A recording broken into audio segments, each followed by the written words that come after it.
This is D Brown, the Begotten Son, and today we're going to dive within the Soundwave of Feel Immortal.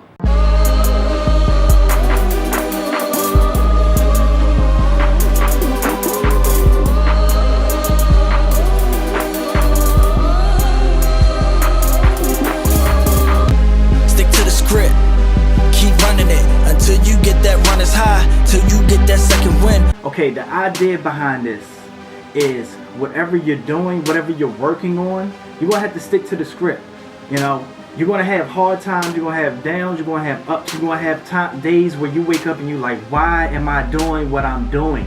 You know, so that's why I start this off with stick to the script. If you're doing the right things, if you audit it yourself and you're saying, look, I am doing the right steps that's going to get me to my goal, then just stick to the script, forget everything else, and just focus in and do what you know that you already have to do. And keep on doing it until you get that runner's high or that second win. Basically, just like when you're running, if you ever ran long distance, it's to a point where you start to run and then you start to feel the fatigue. And when you feel the fatigue, if you stop, then you just, you get your breath back up. But if you keep on pushing through that fatigue, you're going to hit a certain wall, and once you get past that certain wall, you get this, as they call it, a runner's high, or you get that second win where you feel much more upbeat, much more loose, and now that feeling that you had of just tiredness is gone, and now you're able to run and you feel much better. You feel kind of euphoric.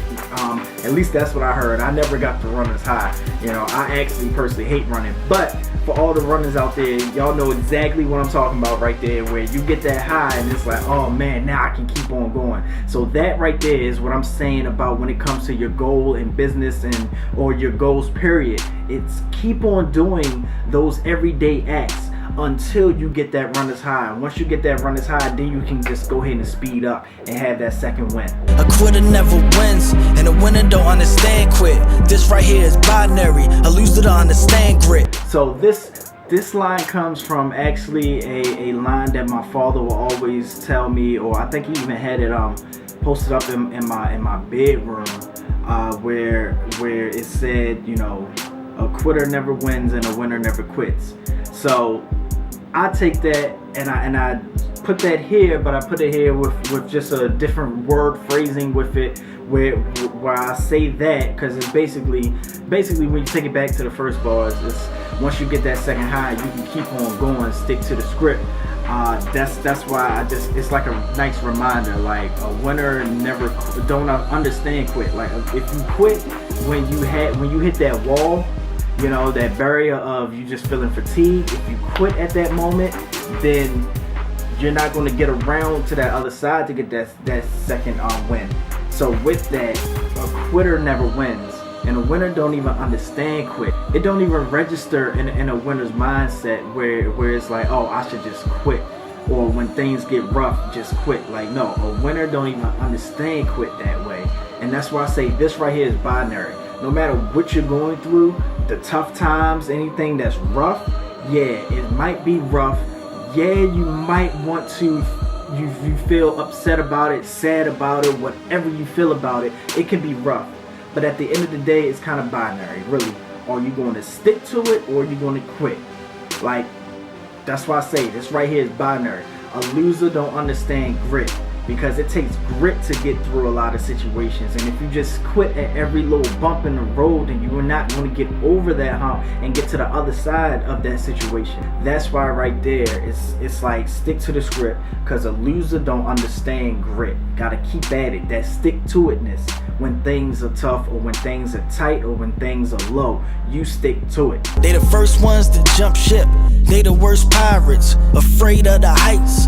They the worst pilots, but I don't really mind it. Or should I say never mind it, cause it really don't enter my mind when I'm out grinding. It never really entered my mind, because when you're out working, when you're out just putting in the work, you don't have time to really worry about, you know, who's doing what around you. And then really with that, that's also like, especially if you're building something and you're building a team or whatever, and you just keep on looking at the people that's quitting, you focusing on the wrong things. But if you're just focusing on building, if you're just focusing on on maximizing your time at whatever you're doing, you're not going to focus on whoever's doing what, that's doing the wrong thing, that's not sticking to it, that doesn't have the grit. You're focusing on winning. You're focusing on building. I got too much on my plate than to be eyeballing yours. I got too much go getting to be worrying about some whores. With that right there, too much on my plate. I have too many things I want to do. You may have too many things that you want to do. But the great thing about it is that those things, those goals, those dreams that you have is tailor-made for you. The dreams I have is tailor-made for me. So it's no reason for me to be looking at somebody else's plate when I got too much on mine. It's kind of like the thing of the grass is greener on the other side. Forget the grass. If you're not even looking over the daggone fence, you don't know what the grass is looking like. If you're just focusing on making sure your lawn is perfectly cut and fed, you don't have time to be worrying about the other person's grass over there. So that's what that is right here, where I don't have time to be worrying about your plate, or eyeballing your plate, wishing I had this or wishing I had that. No, I'm focusing on my plate and everything I gotta get done. So to follow that, that's why I bring it over to this whole thought process right here, where I see a lot of guys slip up. If you're focusing on what you gotta get, if you're a go-getter, a true go-getter, you're not gonna be worrying about the whores out here. You know, like that right there, the just wanting sex like that, or just wanting to be able to get with any woman. It's like, okay, you keep on focusing on that and see how far that really gets you. That's really frivolous time that you're wasting. You know, like people that really go get it, no, let me get to the bag and stop worrying about some whores, because the whores are going to be there. You know, but your future, the stuff that you want, is not going to be there. The future is catching up quick. You know, so you got to do what you need to do today to bring about what you want, instead of focusing on, oh, a quick lay for the night, or let me see if I can get with her and all this other stuff. That's just distractions. That's just lame distractions that's going to be there for you. I focus on the bag, all that flirting come last. I'd rather go legend than be worrying about some ass. So follow that with that. You already see how that line strings together with the last lines. You know, you better focus on the bag. All that flirting, all that time flirting, that's out the window. That's not even in my mind about flirting. That shouldn't be in your mind about flirting if you're really trying to build something. And that's why I say I'm trying to go legend. You know, if you've been watching me, if you've been paying attention to any of my content, then you already know I'm talking about legacy here. For the ones who want legacy, you only have time to go and build a legacy. You don't have time to be doing all this other stuff.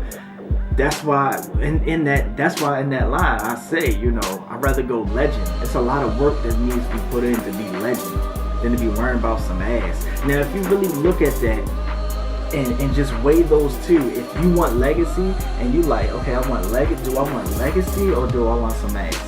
Like, do that even make sense off top just like that? You can already see that it doesn't even weigh together. It's not on the same scale at all. Let the facts stand up, Pinocchio sit down. If a hater fall in the forest, does he make a sound? If a nigga cross town, building up from the ground, I ain't got time to listen, my orders complete the mission, cause So, these last lines right here, following the whole theme of the verse that I just laid down, about you focusing on what you need to focus on, you doing what you need to do. This ties into if a hater falls in the forest, does he make a sound? If I'm way across town, that one is a whole play on a scientific question of if a tree fall in the forest and no one's around, does it make a sound? That's that whole riddle of the scientific riddle right there. And the answer is actually, if no one's around, then no, it doesn't make a sound, only because a sound is only made when that noise or the vibration of the airwaves actually hits an ear, and the ear actually translates it into a sound. So if nothing is around for that vibration to translate into what the brain perceives as sound, then no, it doesn't actually make a sound. So take all that. I know I just gave you a quick science break right there, but take all that and bring that back into here. If a hater falls in the forest, it's basically like if a hater is across town hating on you and all that.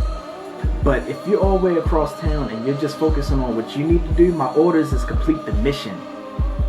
If you're not paying attention to everything else, then you don't hear whatever a hater has to say. That's all blocked out. Your tunnel vision, you got on head muff, the noise cancellations, and you just focusing on what you have to do, which is complete the mission. But I don't worry about it, just focused on the bag, and it's easy to put on when your energy is on. So I'm down to take a risk, got me feeling so immortal. Down to take a risk, got me feeling so immortal. It's easy to put on when your energy is on. When your energy is high, when you have high energy radiating from you, then it's easy to get in and do your thing. It's easy to just knock something out. It's easy to just get to work when your energy is high. You know those days when you all sluggish and it's like, I can't even get out of bed, I don't want to do nothing, you know. That means your energy is low. It's hard to do everything when your energy is low, but when it's high, you pumped up, you amped up, you ready to go get it, right? So let's go get it. That's what that's about. And when your energy is up like that, taking it over there, down to take a risk, I'm feeling so immortal. That right there, when your energy is high and you actually in that moment of taking a risk, that also with your energy being high, your adrenaline is pumping. And with that adrenaline, now you feel like you have to perform, you have to execute. And when you feel that way, energy high and adrenaline high, and you just executing, that is like a dopamine high just hitting your brain, where it's like you just feel like you're winning, you feel like you're unstoppable when you got that energy flowing through your veins. So that's why I say when that energy is up, I feel immortal. When I'm down to take a risk, got me feeling so immortal. And when you're doing these things, when you're taking risks out there, like the right type of risk, the risk that really we just perceive as a risk when it's really not a risk. It's not like your life is in danger or anything, but any of them times where whatever in your profession or whatever you do in life, when you go out of your comfort zone and you take that quote unquote risk to try to push your life forward, push your business forward, get closer to your dreams, every time you take those risks, that's when you feel alive. That's when you feel like, now I'm doing something with my life. Now I'm doing something that feels good. So that's where this whole this whole hook is all about that, where it's like your energy is high and you're doing these things that's outside of your comfort zone. And when you do it, now you feel alive. And when you feel alive, ironically, you feel immortal. You feel like you're unstoppable. So that's the place right there with this hook and the whole feeling of the song, where I bring that in for the whole theme of when you're not focusing on anything, focusing on what anybody is saying about you or any other distractions, and you're just executing on what you want to execute on. Now you feel immortal. That's how you enter the realm of immortality right there, at least in the feeling and the mindset. Even with one eye open, I still win, I'm Slick Rick. Kiss of death with these lyrics, you can call that Jada Kiss. I think that's really straightforward. It's just a nice play on words and a play on ideas. Even with one eye open, I still win, I'm Slick Rick. Because Slick Rick is the rapper with the patch on it. If you didn't know, now you know with that. Slick Rick. And then Kiss of Death with these lyrics, you can call that Jada Kiss, because Jada Kiss album was called Kiss of Death. So that's just a nice play on concepts with the words. Self-righteous claim to stay woke, really they stay broke. I like this line, mainly because you already know. I know a lot of people out there is gonna be like, oh, okay, you just took J. Cole's line with that and all that. Actually, if you look at the dates on everything, you already know that I've been putting out this music weekly. So that means I've been making the song every week, doing this thing. I put this song out at least 3 to 4 weeks before J. Cole came out with his album, which he said he only worked on for 2 weeks. So I still had some buffer in there that I actually said this line before J. Cole. So let that be on the record, right there. Let that on the record. It was out in the public before he even created his album. or released his album. Fact check it if you want to, but that's what I'm sticking with. Boom. Case closed. Go ahead, fact check it. You can go ahead and jump over to iTunes right now and you can look up Feel Immortal and see the date that it came out, and look up J. Cole's album, KOD, see the date that it came out, and you tell me who said the line first. That's it. Don't want to hear it. Always caught up in some drama, that's that daytime soap. Always looking for a reason to grasp up at your coat, to pull you back down, it's that new crab barrel. Now, with those people that's always caught up in some drama, this is the daytime soaps. Like we know, like the soaps is like soap opera. It's always drama on the show, but people live their life in this way, where all they do is just gossip about drama, or have a problem with every single thing that's happening that they see on social media, on the news, on TV, on movies, whatever. They always have a problem with something. They living a daytime soap, you know. And then I take it over. Anything you do, they want to bring you down, and bringing you down, that's when I tie that into that new crab barrel. Anything you want to do, especially when you want to put it out there online, the internet, a lot of people are afraid to do this. A lot of people are afraid to put their thoughts, ideas, and creativity out online, because when they do, they're afraid they're going to get trolled and attacked. And because of that, that is the new crab barrel. The internet, basically. If you are in that way and you got that mentality and that's what's around you, then you're in that new crab barrel where everybody just want to pull you down, you know. So taking that crab barrel, now I just start to weave a nice little web. And that's when you severing from everybody clawing at you, leave them steaming mad. Yeah, I steam them red. Let's break each one down with that weave. Let's weave it together. So now that the crab is pulling you, trying to pull you back down, but if you're strong enough, that's when you severing everyone that's clawing at you.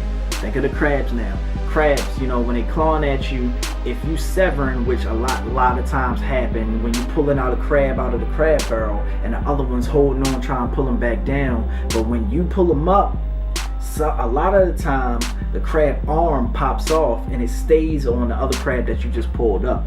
So now you're severing from the other ones trying to claw at you, okay? And now when you do that, once again, weave, let's weave it together. Clawing at you, you just severed their claw, and now you leave them steaming mad. What do we do with crabs? We steam them, of course, and when you steam them, what do they turn? What color do they turn? Especially the blue marlin crab, that at least what I'm talking about. But every crab that I've seen, but seeing that I'm from Baltimore, you know, blue marlin crab, you steam them, they turn red. So leave them steaming mad, yeah, we steam them red. Devour my competition by the bushel, know it's sad. Needing help for these actors, somebody call on SAG. So that right there, to finish this weave off, after you steam them, what do? We eat them. So I devour my competition by the bushel. Bushel is just a unit or a metric of how we buy crabs here. So, you know, you can get a dozen, 2 dozen, 3 dozen, a bushel, and that's the whole weave right there. If you remember from the beginning how we started all this, that people that's just always caught up in drama and daytime soaps trying to pull you down, like the crab and the crab barrel. And we took it from pulling down to the crab barrel all the way through steaming them and devouring your competition, devouring those people by the bushel. I know it's sad, and seeing that it's so sad, you know, these people out here that's faking, these people out here that's smiling your face and all that, but they acting, but when they leave from around you, or when you leave and they start talking behind your back and actually showing their true colors to other people, yeah, it's sad. They need help for these actors. Somebody called on SAG, you know, the Screen Actors Guild, okay?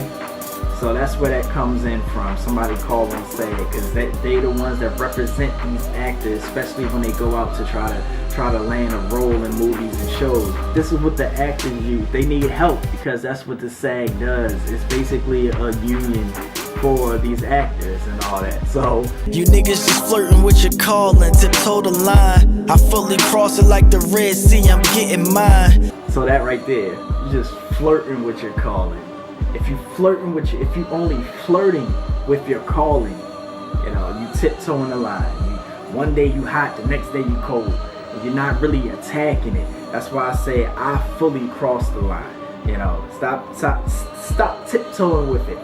Cross that line, fully cross that line, and it basically meaning fully commit to what your calling is. Fully commit to your calling. I mean, if you don't fully commit, then all it's really going to do is just gnaw at you for years. It's going to just eat away at your soul, basically, as time goes by, when you're not fully committing, because you're always going to feel like you could do more, or you're always going to feel like you feel unfulfilled. So that's not how you get to feeling immortal. Fully commit to feel immortal. And that's why, and with that, I say I fully crossed it like the Red Sea.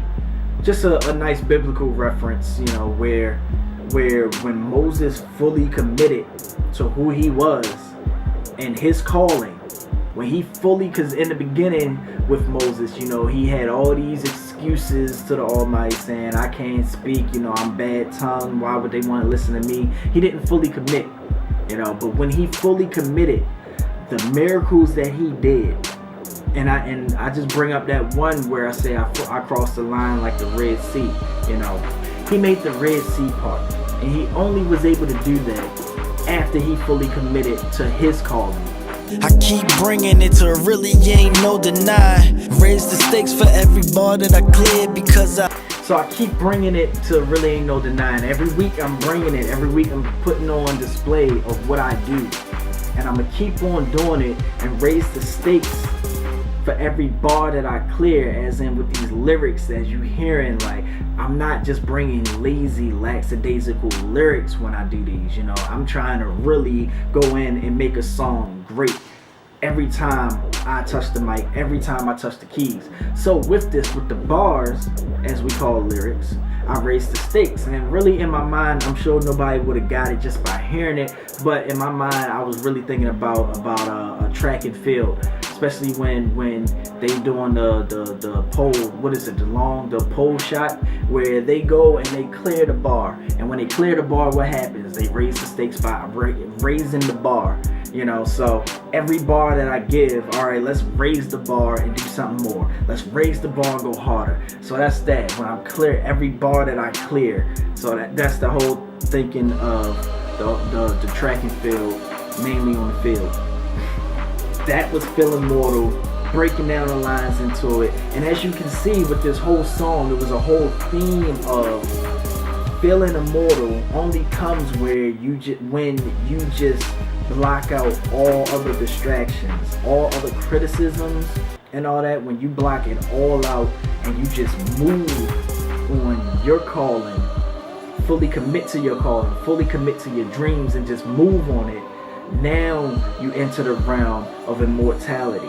So that's where the whole song, the theme of the song comes from, about feeling so immortal. And that's why with the beat, it sounds so big. Also with the lady that I put in there, when she's just singing, and I put a heavy reverb on it, so it just sounds like God-like, not angel singing, but God-like, where it's big. It's a big theme where a God is stepping into the room. When I made the track, it gave me that feeling of this is how you feel immortal when you step into a room.